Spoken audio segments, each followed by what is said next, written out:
কিছু বন্ধুর কথা না বললেই নয়। তার মধ্যে প্রথমেই আছে আমাদের ক্লাসের যিনি যে সবচেয়ে মেধাবী ছাত্র ছিল, রোল নাম্বার ছিল যার 2, সৌরভ বিশ্বাস। সে বর্তমানে রক্ত ও রক্ত ক্যান্সার বিশেষজ্ঞ হিসেবে চট্টগ্রাম মেডিকেল কলেজ হাসপাতালে কর্মরত আছে এবং সেই সাথে সে Park View Hospital and Diagnostics লিমিটেডে রেজিস্ট্রার হিসেবে কর্মরত আছে। তো তার পক্ষ থেকে একটি মেসেজ আপনাদের জন্য যে আপনারা তার কাছে যে কোনো সময় চিকিৎসার জন্য গেলে সে আপনাদের সবার জন্য সেবায় নিয়োজিত আছে।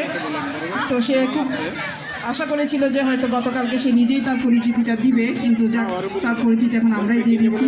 সেই পাশাপাশি আমাদের আরও কিছু বন্ধুর নাম বলতে হচ্ছে তারেক, ইসামং আছে ইউএনডিপিতে, তারেক কালের কণ্ঠতে আছে সাংবাদিক হিসেবে। তারপরে নীলা, ইয়াসমিন আক্তার নীলা, সে একজন গৃহিণী, সেও এসেছিল কিন্তু চলে গেছে। রাবেয়া আক্তার, সেও একজন গৃহিণী, সেও গতকালকে উপস্থিত ছিল। মোটামুটি আমরা সবাই ছিলাম কালকে। তো যাক, যে কয়জন আছি, তো আমাদের সকলের পক্ষ থেকে 2000 ব্যাচের সকলের পক্ষ থেকে আপনাদের সকলকে জানাচ্ছি আন্তরিক অভিনন্দন।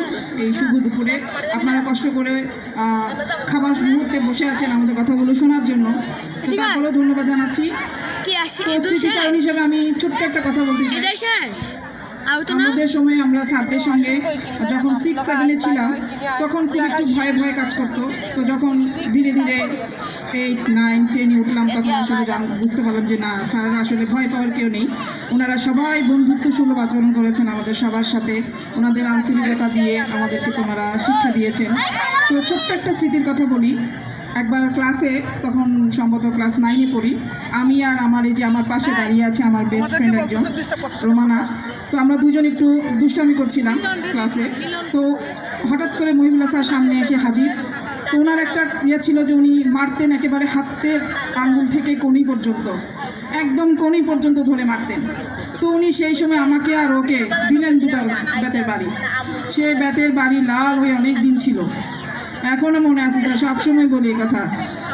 আর একটা হচ্ছে মহিবুল্লাহ স্যার পরীক্ষার সময় কি করতেন, পরীক্ষার হলে ওই ক্লাসের কর্নারে গিয়ে দাঁড়িয়ে থাকতেন, ওই জানালার বাইরে গিয়ে। আমার মনে আছে টেস্ট পরীক্ষার সময়, বায়োলজি পরীক্ষার দিন, আমি ফিজিক্স পড়ে আসছি, বায়োলজি এসে দেখি বায়োলজি পরীক্ষা। এখন তো অবস্থা খারাপ, তো দেখি কারো কাছ থেকে দেখে লেখা যায় কি না। তো দেখি যে মহিবুল্লাহ স্যার ওই ক্লাসের বাইরে গিয়ে জানালা দিয়ে তাকিয়ে আছে, আমরা কে কথা বলছি, কে কার দিকে তাকিয়ে আছে এটা দেখার জন্য দাঁড়িয়ে আছে। আস্তে করে এসে দেখি উনি পাশের বেঞ্চের একজনের খাতাটা নিয়ে নিছে, মানে কেন তারা কথা বলতেছে। তো এই ভয় শেষ, যাক তারপরেও মোটামুটি আল্লাহর রহমতে পাশ করে গেছিলাম টেস্টে। তো এই হচ্ছে আমার ছোট্ট একটা স্মৃতির কথা। তো আপনারা সবাই ভালো থাকবেন, আমি বেশি সময় নিব না। ধন্যবাদ জানিয়ে আমি আমার ছোট্ট বক্তব্য এখানেই শেষ করছি। ধন্যবাদ, আসসালামু আলাইকুম।